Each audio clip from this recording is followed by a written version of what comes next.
ഒരാൾ ഭരണത്തിലേറുമ്പോൾ എന്താണ് ചെയ്യേണ്ടതെന്ന് കൃത്യമായി രാമായണം നമ്മളെ പഠിപ്പിക്കുക. വസിഷ്ഠമുനി ശ്രീരാമനെ രാജാവായി വാഴിക്കാൻ വെള്ളം അവൻ്റെ കാലിലോട്ട് ഒഴിച്ചു. എന്നിട്ട് പറഞ്ഞു, രാമ, നിന്റെ കാലുകൾ ഒരിക്കലും തെറ്റായ സ്ഥലത്തോട്ട് യാത്ര ചെയ്യാം. ഈ കാലുകൾ ഒരിക്കലും തെറ്റായ സ്ഥലത്ത് ചവിട്ടാൻ ഇടവരരുത്. ഈ നേരായ മാർഗത്തിൽ ശുദ്ധമായ സ്ഥലത്ത് മാത്രമേ ഈ കാലുകൾ നീ ചവിട്ടാവൂ. ശ്രീരാമൻ്റെ മുട്ടിലേക്ക് വെള്ളം ഒഴിച്ച ശേഷം വസിഷ്ഠൻ പറഞ്ഞു, ശ്രീരാമ, നിന്റെ മുട്ട ഒരു ദുഷ്ടൻ്റെ മുമ്പിലും മുട്ടുകുത്താൻ പാടില്ല. നിന്റെ മുട്ടുണ്ടല്ലോ, ഒരു ശത്രുവിൻ്റെ മുമ്പിലും മുട്ടുകുത്താൻ പാടില്ല.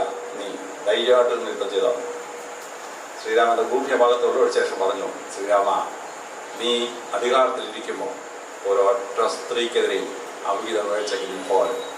നീ ദുർമാർഗത്തിൽ പോകരുത്. ശ്രീരാമൻ ഏക ഭാര്യ വ്രതക്കാരനായിരുന്നു. അപ്പൻ്റെ കൂട്ട് 53 കെട്ടാൻ പോയില്ല.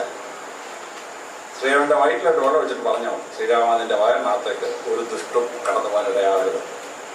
ശ്രീരാമൻ നെഞ്ചത്തോട് വെള്ളം ഒഴിച്ച ശേഷം പറഞ്ഞു, വസിഷ്ഠൻ പറഞ്ഞു, ശ്രീരാമ, നീ യുദ്ധം ചെയ്യുമ്പോൾ നിന്റെ നെഞ്ചത്ത് മാത്രമേ അമ്പേക്കാവൂ. നീ പിന്തിരിഞ്ഞോടി, ഫീലുമായിട്ട് പിന്തിരിഞ്ഞോടി, നിന്റെ പുറത്തുണ്ടല്ലോ അമ്പുകൊള്ളാൻ പാടില്ല.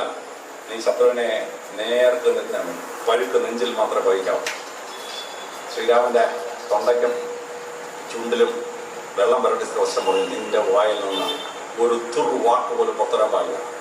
ഒറ്റ ചീത്ത വാക്ക് പുറത്തുവരാൻ പാടില്ല.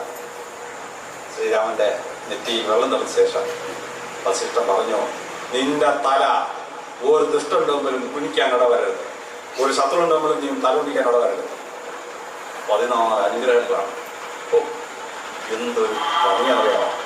ഒരു പ്രധാനമന്ത്രി സത്യപ്രതിജ്ഞ ചെയ്യുമ്പോൾ, ഒരു മുഖ്യമന്ത്രി സത്യപ്രതിജ്ഞ ചെയ്യുമ്പോൾ, പഞ്ചായത്തോട് സത്യപ്രതിജ്ഞ ചെയ്യുമ്പോൾ ഈ ഭാഗമാണ് വായിച്ച് കേൾപ്പിക്കേണ്ടത്. അധികാരത്തിലിരിക്കുന്നവൻ എന്ത് ചെയ്യാൻ പാടില്ല.